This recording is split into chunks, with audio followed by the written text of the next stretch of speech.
Mga kababayan nating seniors, kung kayo ay 60 or 65 pataas at nag-aabang ng dagdag na kita mula sa gobyerno, makinig kayo ng mabuti dahil mayroon akong napakahalagang balita na kailangan ninyong malaman ngayong linggo na ito. Alam ko na marami sa inyo ay umaasa sa pensyon ninyo mula sa SSS o GSIS para sa pangaraw-araw na gastusin. At alam ko rin na hindi madali ang buhay lalo na kapag tumataas ang presyo ng bilihin, gamot at kuryente. Kaya naman ngayong 2026, inilabas na ng Social Security System ang ikadalawang tranche ng pension increase na nagsimula noong nakaraang taon. At para naman sa ating mga GSIS pensioners, may one-time cash payment na ilalabas ang Government Service Insurance System na maaaring umabot hanggang libo-libong piso depende sa inyong pension classification. Pero huwag kayong magmadali dahil may mga detalye tayo na kailangan pag-usapan ng mas insinan upang hindi kayo maubusan ng panahon at higit sa lahat upang hindi kayo makaligtaan ng mga benepisyong ito. Marami sa ating mga seniors ay hindi aware sa mga proseso, sa mga deadline at sa mga requirements na kailangan para makuha ang pera na ito. Kaya naman dito sa video na ito, tutulungan ko kayong maintindihan lahat ng detalye mula simula hanggang dulo na parang kausap ninyo ang isang kaibigan na nakaupo sa harap ninyo sa mesa ng kusina, handang magpaliwanag ng malinaw at puso. Alam ninyo, napakahalaga ng transparency pagdating sa mga ganitong bagay. Hindi ito simpleng abiso lang na dadaan-daanan ninyo sa social media o maririnig sa balita. Ito ay pera na pinaghirapan ninyo sa loob ng napakahabang panahon at kayo ay may karapatang malaman kung paano ninyo makukuha ito, kailan ito darating at magkano eksaktong halaga na inyong matatanggap. Maraming seniors ang nagsasabing, alam mo nahihirapan na ako mag-intindi ng mga sulat mula sa SSS or GSIS kasi puro technical terms, puro abogado ang lengguwahe. Naiintindihan ko kayo at yan din ang dahilan kung bakit ginawa ko ang video na ito para sabihin sa inyo ang totoo, ang tama at ang praktikal na hakbang na kailangan ninyong gawin. Kaya makinig kayo hanggang dulo dahil sa huli ng video na ito, meron din akong ilalahad na mga tips kung paano ninyo ma-maximize ang inyong pensyon, kung paano makakaiwas sa mga kakulangan or delayed payments, at kung paano ninyo mapapabilis ang proseso ng pagkuha ng pera ninyo. Handa na ba kayo? Kasi nagsisimula na tayo ngayon. Magsimula tayo sa SSS pension increase kasi ito ang pinakamalaking usapan sa mga nakaraang buwan. Noong 2024, nag-anunsyo ang SSS ng 2 beses na pension adjustment para sa lahat ng qualified pensioners at ang unang tranche ay naibigay na noong kalagitnaan ng 2024. Ngayong 2026, ang ikalawang tranche ay opisyal ng inilabas at ang ibig sabihin nito, mga ka-senior, ay may dagdag kayong kikitain sa inyong monthly pension starting this month. Pero tandaan, hindi lahat ay makakakuha ng parehong halaga.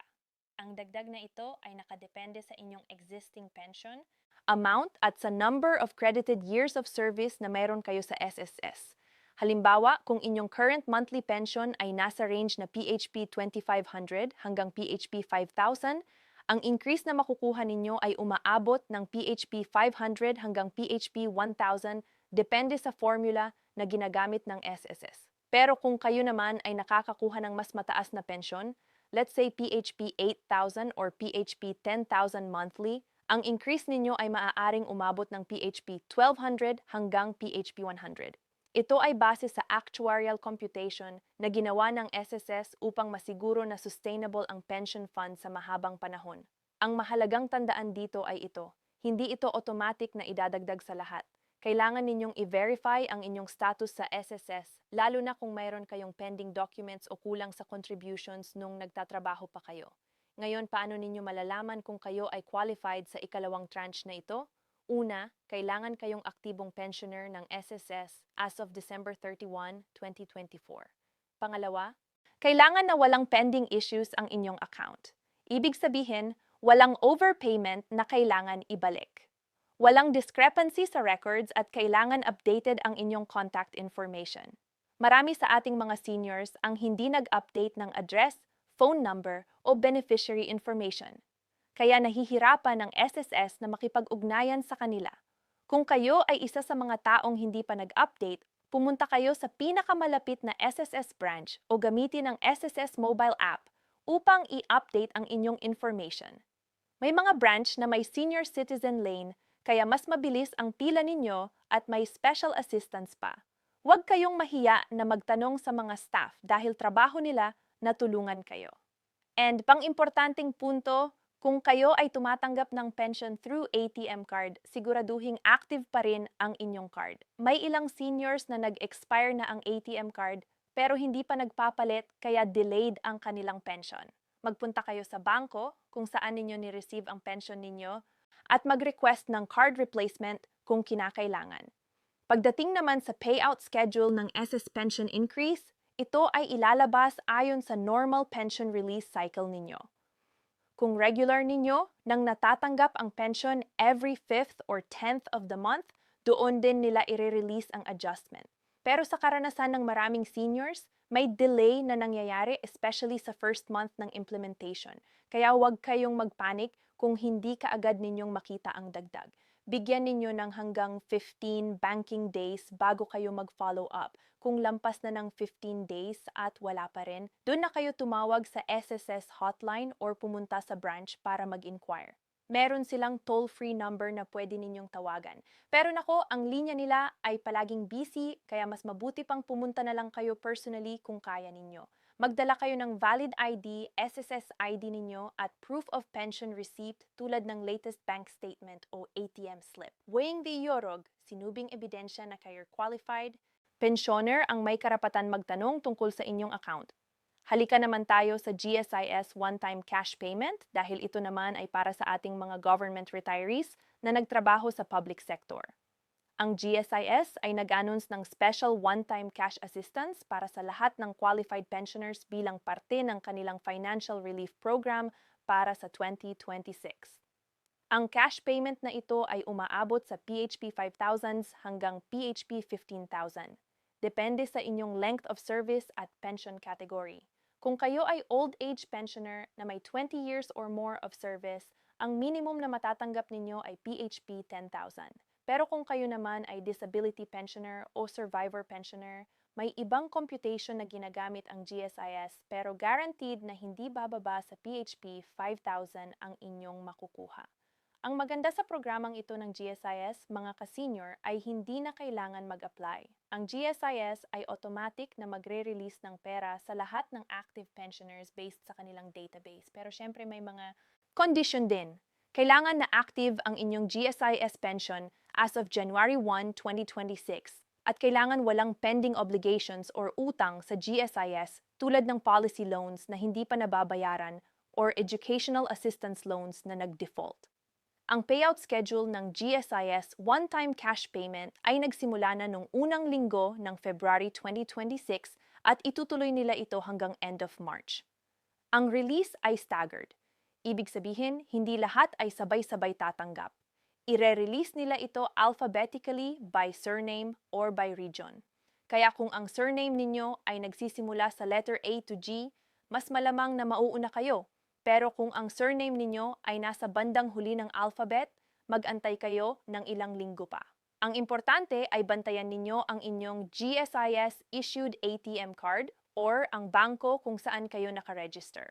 Kung wala pa kayong ATM card from GSIS, pupunta kayo sa GSIS office at mag-apply ng Unified Multipurpose ID na may ATM function. Ito ay isang all-in-one card na pwedeng ninyong gamitin para sa lahat ng GSIS transactions, including pension, cash assistance, at benefits withdrawal.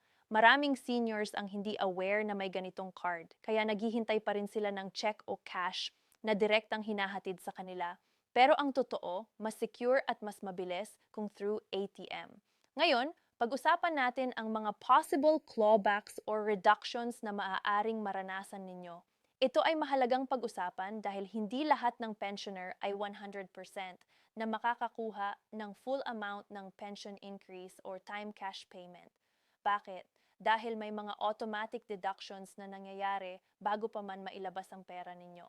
Una, kung mayon kayong outstanding loan sa SSS or GSIS tulad ng salary loan, calamity loan, or educational assistance loan, ang sistema ay automatic na magbabawas muna ng portion ng inyong increase para bayaran ang utang ninyo.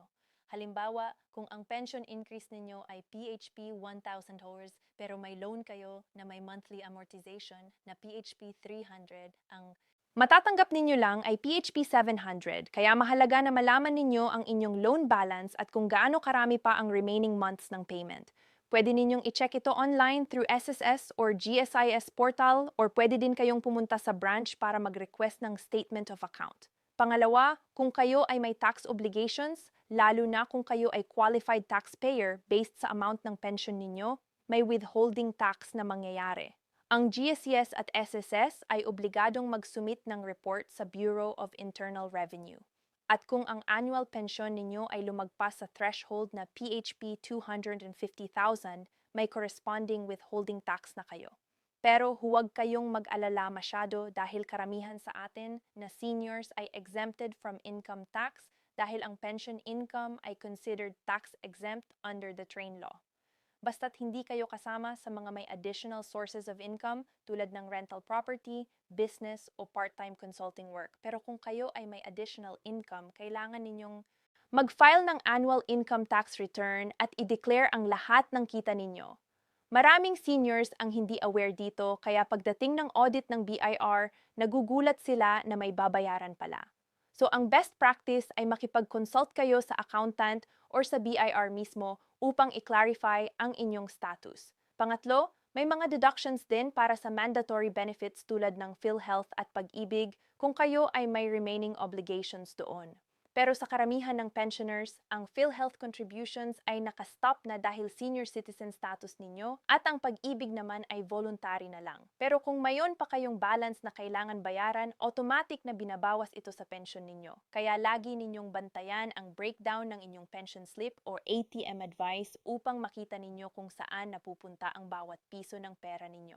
Kung may nakita kayong deduction na hindi ninyo maintindihan, mag-follow up kaagad.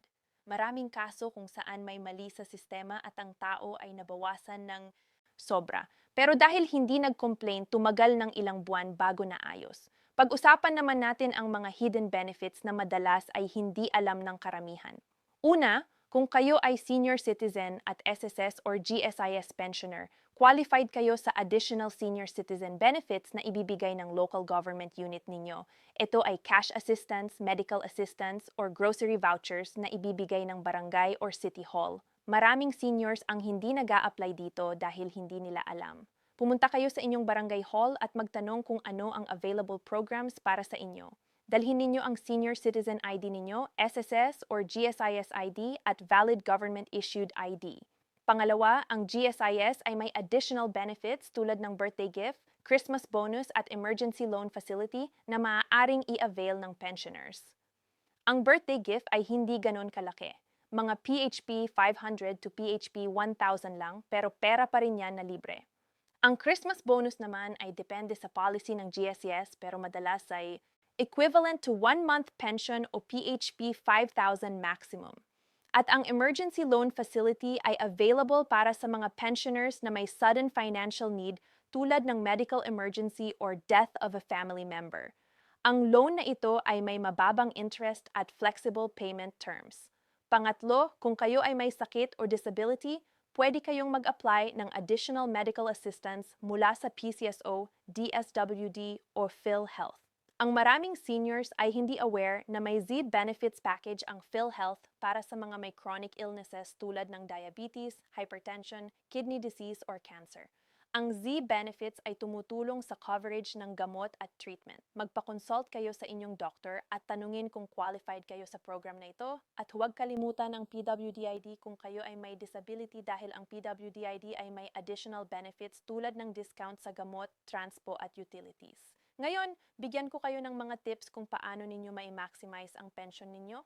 Una, kung kayo ay may ATM card, huwag kayong mag-withdraw lahat ng pera kaagad sa unang araw. Ang mga ATM ay madalas na maubusan ng pera, especially during pension payout days. Kaya mahaba ang pila at minsan ay wala ng laman ang machine. Mas mabuti pang mag-withdraw kayo ng konti-konti sa loob ng linggo upang makaiwas sa hassle. Pangalawa, gumamit ng budgeting system. I-divide ninyo ang pension ninyo into categories: food, utilities, medicines, savings, at emergency fund. Maraming seniors ang nauubos kaagad ang pera kasi walang plano kung saan napupunta. Gumamit kayo ng envelope system kung hindi kayo comfortable sa digital apps. Ilagay ninyo sa bawat sobre ang pera para sa bawat category at huwag ninyong galawin ang laman ng isang sobre para sa ibang purpose. Pangatlo, kung kaya ninyo, mag-open kayo ng separate savings account para sa emergency fund. Kahit maliit lang, mga PHP 100 to PHP 200 per month, basta consistent. Sa loob ng isang taon, may PHP 1200 to PHP 2400 na kayong naipon na pwedeng gamitin sa emergency. Pang-apat, samantalahin ninyo ang senior citizen discount sa lahat ng purchases ninyo. Ang 20% discount ay malaking tulong lalo na sa gamot at grocery.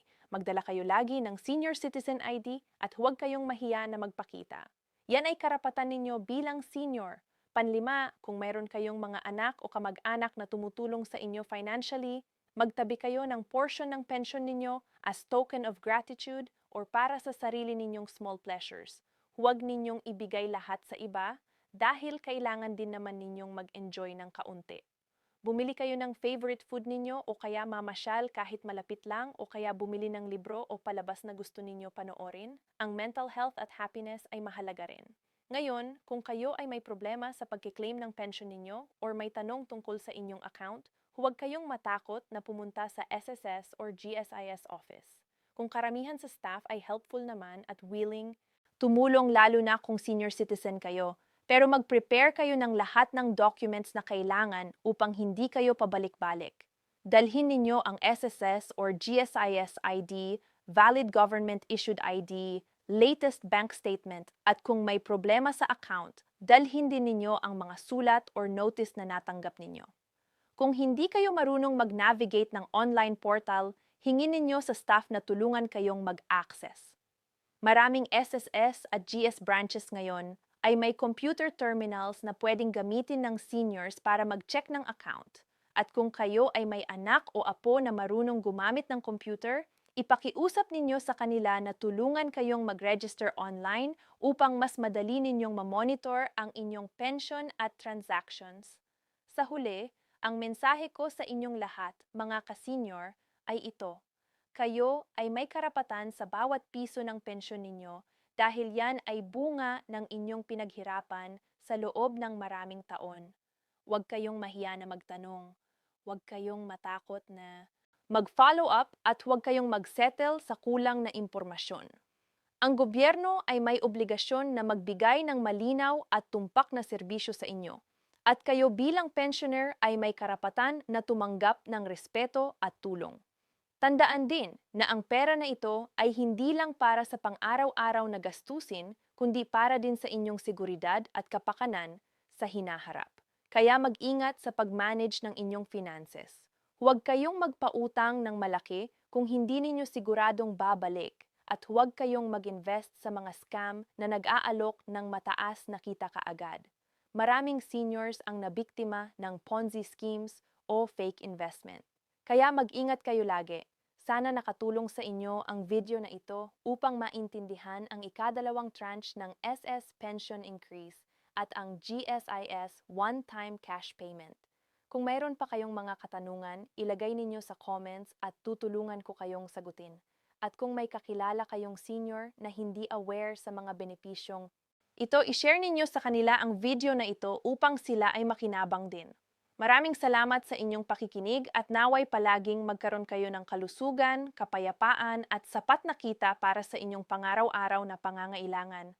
Ingat kayo lagi mga ka-senior at hanggang sa muli.